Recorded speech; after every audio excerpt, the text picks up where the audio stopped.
অনশনের ২১ দিনে ওয়াংচুককে জোরপূর্বক আটক। সরাসরি মোদির পদত্যাগ দাবি করল ককরোচ জনতা পার্টি। আসসালামু আলাইকুম। আজ ১৮ জুলাই ২০২৬। ভারতের দিল্লির রাজপথ থেকে এই মুহূর্তে ধেয়ে আসছে এক চরম রাজনৈতিক ভূমিকম্প। মোদি সরকারের পৈশাচিক দমনপীড়ন আর লাখ লাখ শিক্ষার্থীর জীবন ধ্বংসের প্রতিবাদে এবার সরাসরি ভারতের প্রধানমন্ত্রী নরেন্দ্র মোদির পদত্যাগ দাবি করে বসল নতুন প্রজন্মের প্রভাবশালী যুব রাজনৈতিক দল ককরোচ জনতা পার্টি। অনশনের আজ ২১তম দিনে প্রখ্যাত সমাজকর্মী সোনম ওয়াংচুককে তাঁর ইচ্ছার বিরুদ্ধে মোদির পুলিশ জোরপূর্বক সফদরজং হাসপাতালে তুলে নিয়ে গেছে।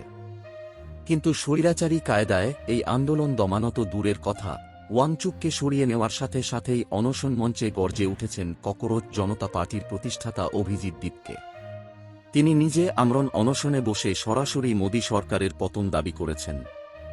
মোদির পদত্যাগের এই তীব্র দাবি এবং আগামী ২০ জুলাই দিল্লির বুকে পার্লামেন্ট ঘেরাও অভিযানের সম্পূর্ণ এক্সক্লুসিভ ইনসাইড স্টোরি নিয়ে আমাদের আজকের এই বিশেষ প্রতিবেদন।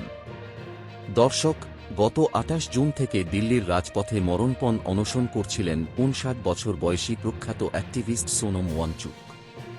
মে মাসে হওয়া ভারতের ইতিহাসে অন্যতম বড় প্রশ্নপত্র ফাঁসের ঘটনায় ভুক্তভোগী কোটি কোটি শিক্ষার্থীর অধিকার আদায়ে যুব ককরোচ জনতা পার্টির সাথে একাত্মতা প্রকাশ করে এই অনশন শুরু করেন তিনি। আজ অনশনের ২১তম দিনে তাঁর শরীর চরম দুর্বল ও পানিশূন্য হয়ে পড়লে মোদি সরকারের পুলিশ বাহিনী কাপুরুষোচিত এক নাটক তৈরি করে।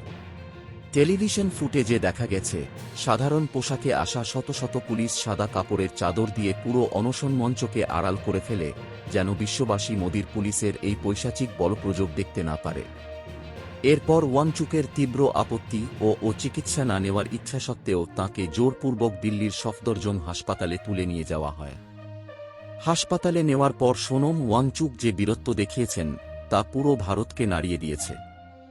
চিকিৎসকেরা জানিয়েছেন, ওয়াংচুকের শরীরে পটাশিয়ামের মাত্রা মারাত্মকভাবে কমে গেছে, যা যেকোনো মুহূর্তে তাঁর জীবনকে ঝুঁকিতে ফেলতে পারে। কিন্তু এই বীর যোদ্ধা স্পষ্ট জানিয়ে দিয়েছেন, মোদি সরকারের কোনো স্যালাইন, ওষুধ বা ইনজেকশন তিনি স্পর্শ করবেন না। ওদিকে ওয়াংচুককে তুলে নেওয়ার পরপরই মোদির পুলিশ অনশন মঞ্চের শিক্ষার্থীদের হটিয়ে দেওয়ার চেষ্টা করে। কিন্তু কিছুক্ষণের মধ্যেই শত শত ছাত্র জনতা বুক চিতিয়ে পুনরায় মঞ্চ দখল করে এবং ককরোচ জনতা পার্টির প্রতিষ্ঠাতা অভিজিৎ দীপকে নিজে আমরণ অনশন শুরু করে সরাসরি নরেন্দ্র মোদির পদত্যাগ দাবি করেন। তিনি স্পষ্ট বার্তা দিয়েছেন, ওয়াংচুককে বন্দী করা গেলেও ককরোচ পার্টির তরুণদের দমানো যাবে না। দর্শক, মোদির পুলিশ আজ যাঁর ওপর এই বর্বরতা চালিয়েছে তিনি বিশ্বমঞ্চে ভারতের গর্ব। সোনম ওয়াংচুক হলেন একজন বিশ্ববরেণ্য বিজ্ঞানী, প্রখ্যাত শিক্ষাবিদ এবং এশিয়ার নোবেল খ্যাত মর্যাদাপূর্ণ র্যামন ম্যাগসেসে পুরস্কার সহ একাধিক আন্তর্জাতিক সম্মাননা পাওয়া এক অনন্য ব্যক্তিত্ব। লাদাখের দুর্গম পাহাড়ে বরফের স্তূপ বা আইস স্তূপা আবিষ্কার করে তিনি জলবায়ু পরিবর্তনের বিরুদ্ধে লড়াইয়ের এক বৈশ্বিক প্রতীক হয়ে উঠেছেন।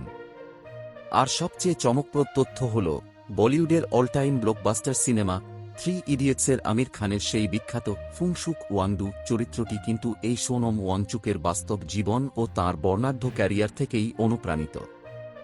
আজ এমন একজন আন্তর্জাতিক মানের বিশাল ব্যক্তিত্ব ও সেলিব্রিটি বিজ্ঞানীকে দেশের শিক্ষার্থীদের যৌক্তিক অধিকার আদায়ের দাবিতে মোদি সরকারের স্বৈরাচারের বিরুদ্ধে রাজপথে অনশন করতে হচ্ছে এবং পুলিশের নির্মমতার শিকার হতে হচ্ছে, যা বিশ্বজুড়ে মোদি সরকারের আসল স্বৈরাচারী রূপকে উন্মোচিত করে দিয়েছে। উল্লেখ্য, লাদাখের এই বীর সন্তান সোনম ওয়াংচুকের ওপর মোদি সরকারের ক্ষোভ আজকের নয়।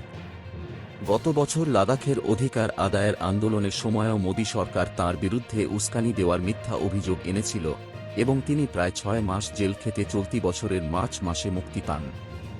মুক্তির পরই তিনি দেশের কোটি কোটি শিক্ষার্থীর পাশে এসে দাঁড়িয়েছেন।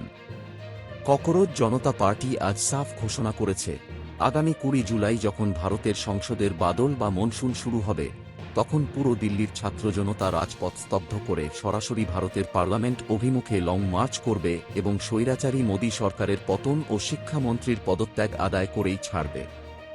দর্শক, ভারতের কোটি কোটি শিক্ষার্থীর অধিকার হরণকারী মোদি সরকারের এই পুলিশি বর্বরতা এবং ককরোচ জনতা পার্টির এই অকুতোভয় লড়াই কি পারবে দিল্লির স্বৈরাচারী সিংহাসন নাড়িয়ে দিতে?